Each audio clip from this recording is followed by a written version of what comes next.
Hey, what is going on, guys? In this video today, we're going to be going over my updated sensitivity and settings. A lot of you guys have been asking for this recently, and with Chapter 2 Season 2 right around the corner, I thought now would be the perfect time.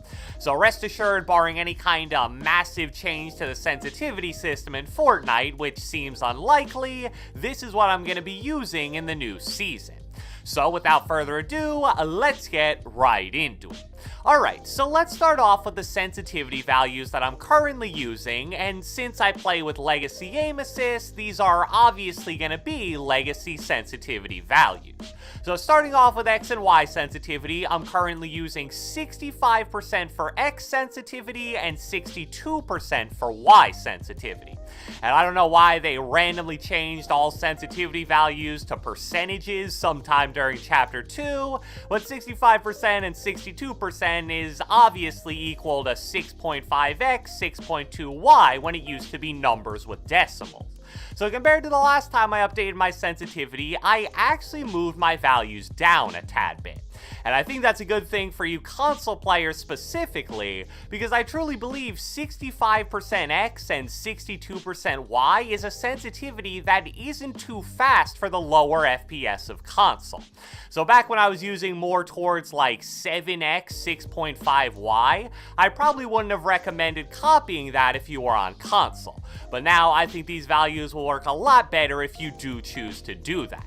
Moving on to targeting and scope sensitivity, nothing too out of the ordinary here with 43% on targeting and 40% on scoped, and I think that's pretty much what I've always used.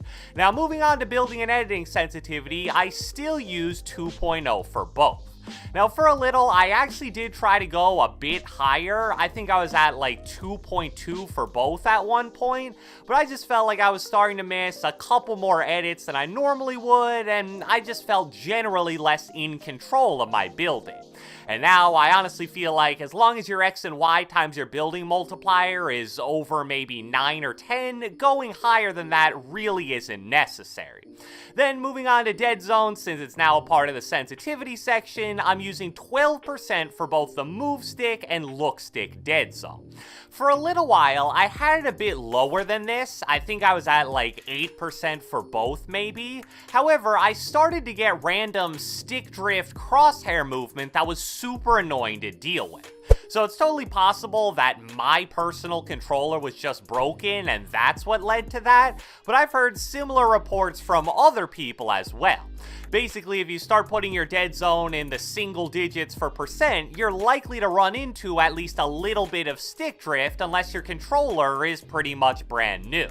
So 12% is still pretty low, but it's also high enough to where I don't run into those problems anymore. Another really important thing that I want to discuss in this section is the fact that I do use foot controller. This is a setting I've talked about in a few different videos now, so a lot of you guys probably already know about it, but in case you don't, if you turn on foot controller and set the dead zone and max throttle values to the lowest percent possible, it actually gives you less aim acceleration than you would normally get on Fortnite. And that's especially important when you play on Legacy because unlike on Linear or Exponential, you can't customize your aim acceleration at all. You just get the normal amount that the game usually has while aiming. Now, it definitely isn't as good as playing on Linear, and it definitely doesn't remove all aim acceleration, but in my opinion, it's something that has definitely helped me since I've turned it on. Honestly, if I wasn't able to use foot controller with Legacy, I probably would have switched to Linear by now, so take that for what it's worth. And as always, I gotta mention, for some reason, foot controller is only available on PS4 and PC on controller, so sadly, if you play on Xbox, you won't be able to use this setting. Pretty unfortunate, but it is what it is. So now, let's go over the rest of the settings that I use. I'll just quickly flash through each section and highlight whichever ones are important. So in this section, I use an 85% HUD scale, which is actually something that's kinda important since using 100% definitely obstructs your vision a lot. And the only other even slightly important one here is that I have reticle ammo indicator turned off because I think it kind of gets in the way a bit, but that's obviously all preference, and I know some people actually kind of like it. Next up, in the movement section, sprint by default I believe is an absolute must-use setting at this point, especially if you play on controller, because by using it, you're opening up left stick to be bound to something else, which is actually pretty important. Then, I've always been a fan of auto-open doors, so I would definitely recommend turning this on. This is a setting you definitely want to use if you play on console, because during those endgame situations where you're building into zone, you're going to make plenty of bottom corner edits that end up turning into doors because of the lag. And as long as you have auto-open doors on, it really won't be that big of a deal because you'll just walk right through them. Moving on to combat, and there's actually one setting I want to briefly talk about here, and that's swap to hold pickup.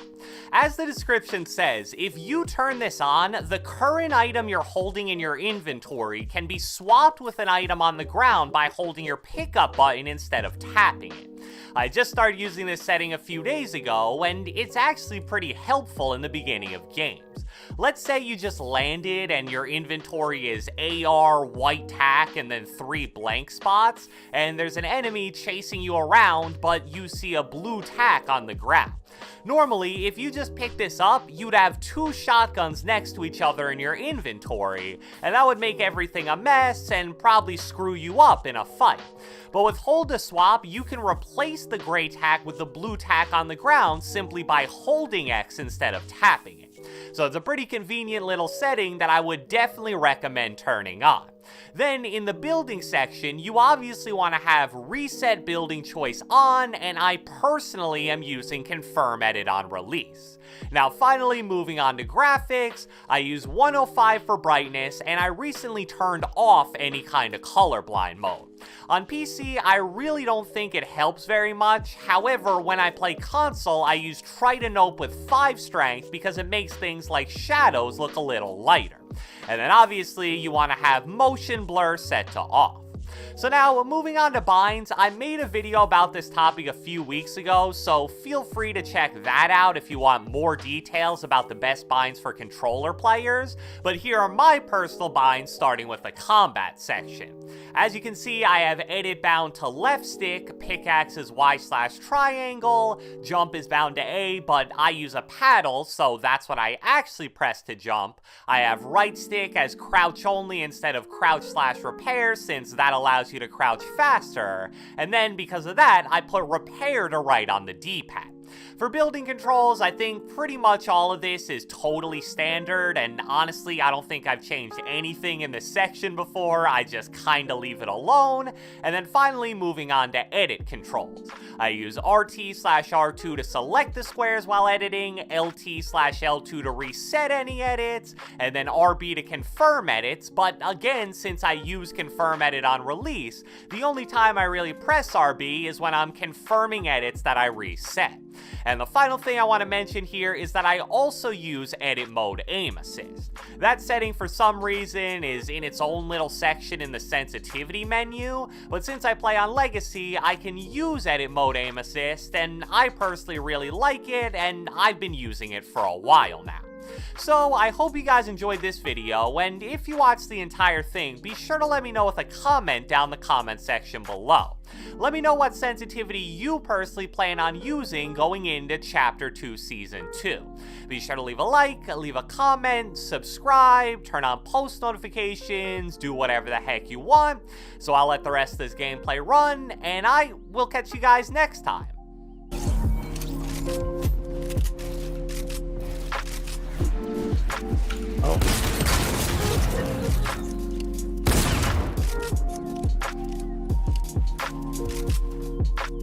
Alright, Chris, nice job that fight. Proud of you. Good work.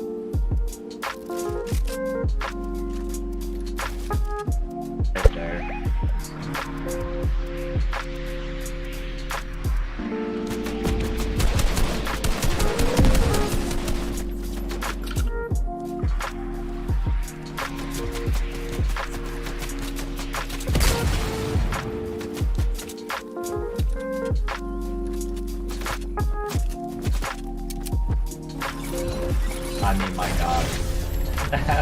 that works while you're in the lobby.